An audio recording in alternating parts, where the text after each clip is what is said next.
rights or drilling rights. Nothing's for free, boy, these buggers. And they're ruthless. Absolutely ruthless. You almost sometimes believe that there's some kind of extermination program going on here. Look at this down here.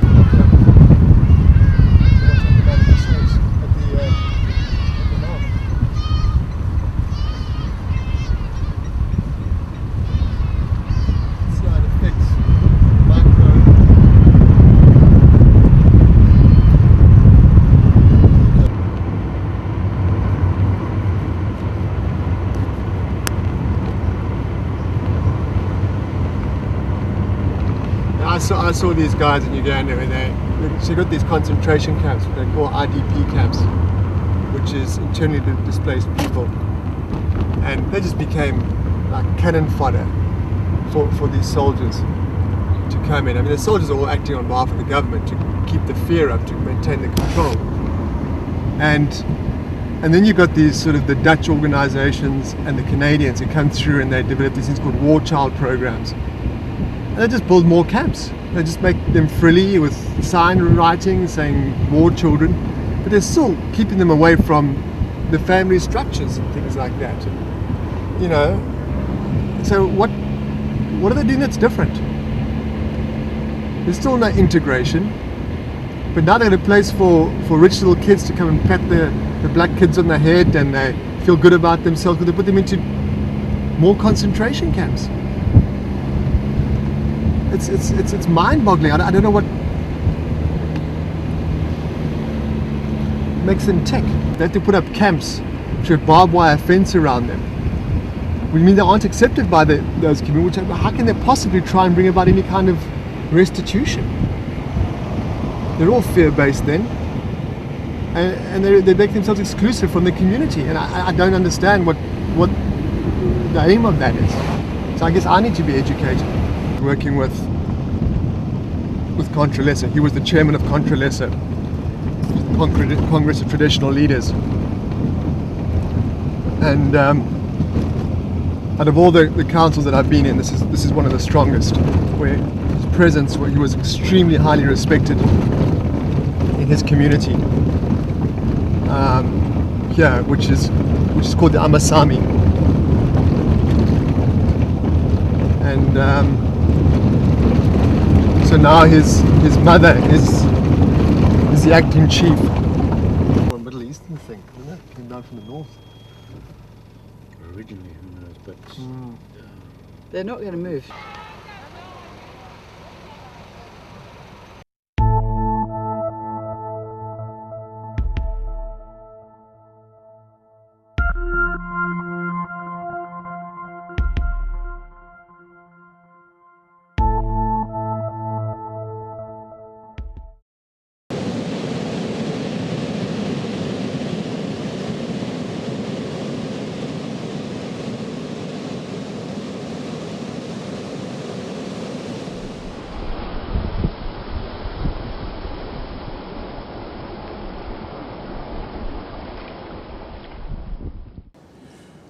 When I start these presentations and I'm talking to police colleagues at Interpol, I usually leave the F word out until the last thing, because they don't understand the F word. So I start by describing the type of organised crime network, and it will be a network with beneficial owners in Europe, potentially Spain. They're insurers of that business in the UK, for example, the banks in Central Europe, the incorporated companies in Central America or offshore tax jurisdictions. The business is supported by labour from Indonesia. They conduct their outputs from their business activities, exported into Southeast Asian countries. The offices of the company come from countries such as Spain, Chile, Portugal, Peru, and Ukraine. And their markets are in Thailand, Vietnam, China, and the US. And then you ask them, what do you think I'm talking about? And when you say fish, they go, what? Okay. it's a job to convince police. Now, Interpol's, what Interpol depends on is the National Central Bureau point of contact. The National Central Bureau point of contact needs to establish relationships with all the national law enforcement agencies who are dealing with this area. And quite frequently, many of those agencies have never sat down together and talked. So we call that an environmental security seminar with a fisheries focus.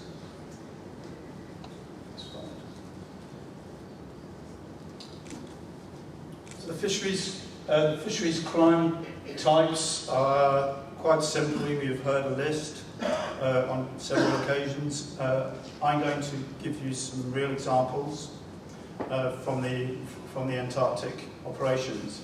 These operations have been being conducted for over 2 years, nearly 2 years now, with a number of groups of countries exchanging intelligence and information, which came to a bit of a head when Sea Shepherd started chasing the Thunder.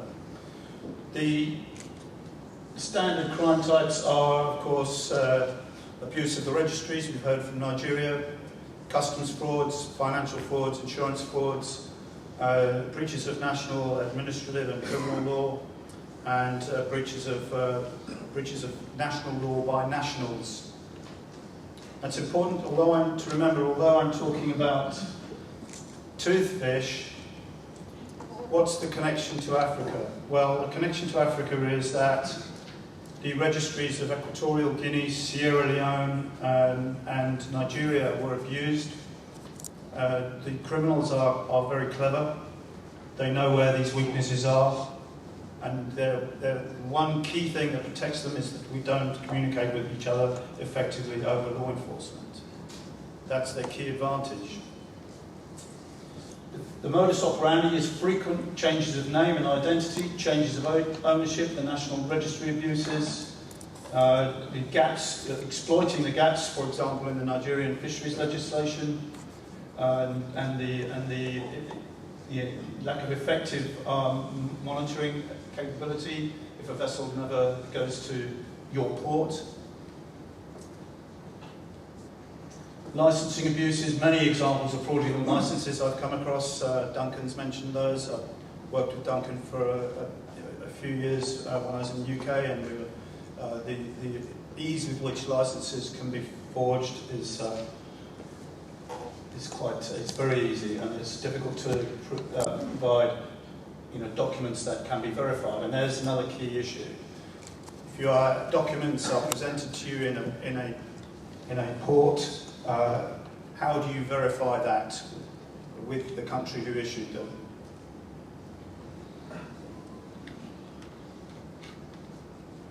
So these are the 6 vessels.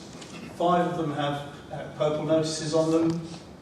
The Thunder at the top, and in the middle you'll see an analytical intelligence product that shows, obviously it's blurred, but it starts to show the type of tools and services we can offer. We do intelligence analysis, and which is starting to connect all of these vessels together. I have to say that when the Sea Shepherd chase kicked off in December, that started us off on a lot of work in Interpol. But for every hour we were in the office late at night working at weekends, there was 1,000 hours of work going on out at sea, by Australia, in Malaysia and Thailand, by Sea Shepherd as well, of course, in grueling Antarctic conditions. I know I've worked in the Antarctic, long spells of boredom, in the trust that there will be an enforcement outcome in this.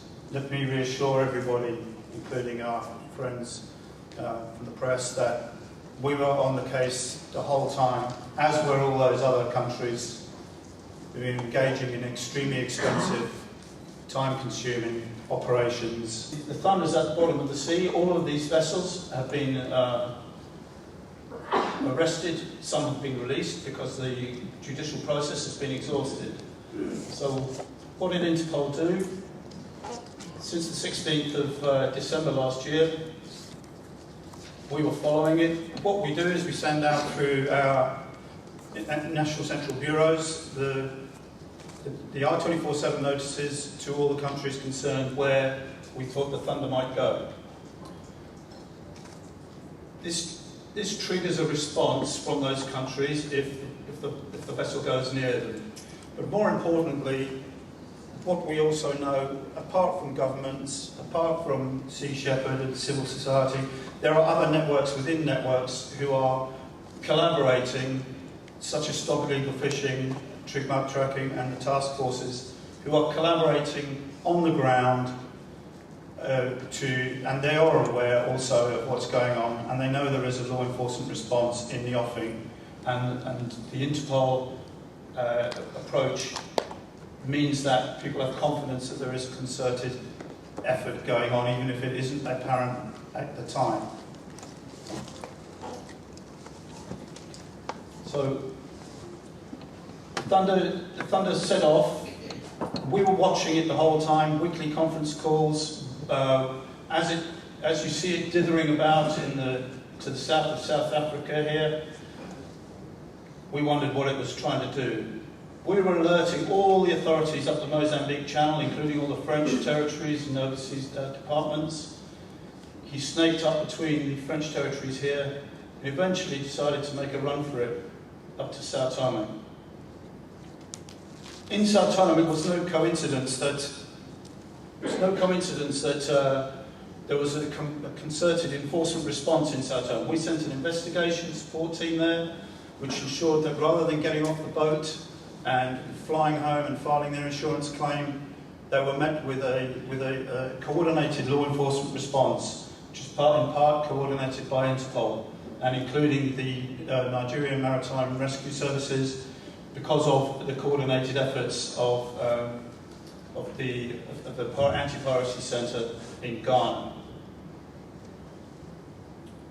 Secondly, in Europe, what we did after the Sam Simon had dropped off the fishing gear seized from the ocean in Mauritius, and he went round and supported Bob Barker in the rescue of the crew from the Thunder. They then took the evidence that they had collected from the boarding and from the sea to Germany. At that point, Interpol had arranged with NCP Wiesbaden and Bremen police to take that evidence into a chain of custody. That chain of custody, the evidence was then taken to Amsterdam, where it was handed over as police evidence to the Sao Tome authorities, where it was used is used in evidence. In Amsterdam, Interpol sent an analyst to the Sao Tome embassy, and we had some Canadian digital forensic computing assistance there as well as a result of the operations, and that evidence has been evaluated and it will be used in further investigations. We also sent an investigation team to Sao Tome itself with a human trafficking officer to interview the Indonesian crew from Interpol, with an Indonesian speaker from NCB Lisbon, and with our criminal intelligence officer. So going quickly to Malaysia and Cape Verde, Malaysia, Thailand and Indonesia have been outstanding in their support to Australia under the Regional Fisheries Partnership Agreement, have been key players in this fight. This interesting thing here. Here is the Purlon, fined $2.5 million, by the way, by the Malaysian authorities. He's discharging to a barge. Discharge from the Purlon was illegal under Malaysian law. The acceptance of the fish on the barge, on the containers, which you can see here, that was illegal under Malaysian law. But the acceptance of the fish on the barge was illegal under Singaporean law because it was a food product, and that was forbidden under the sanitation regulations. In Thailand, the investigations were into the customs fraud. They declared grouper to the customs authorities instead of toothfish. There's our team working in Sao Tome, helping the authorities with the interviews of the crew and officers who are on trial, and we expect a verdict on that soon.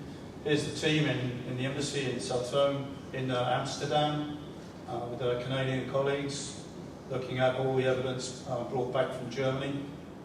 And here's the investigation support necessarily without the existence of Interpol.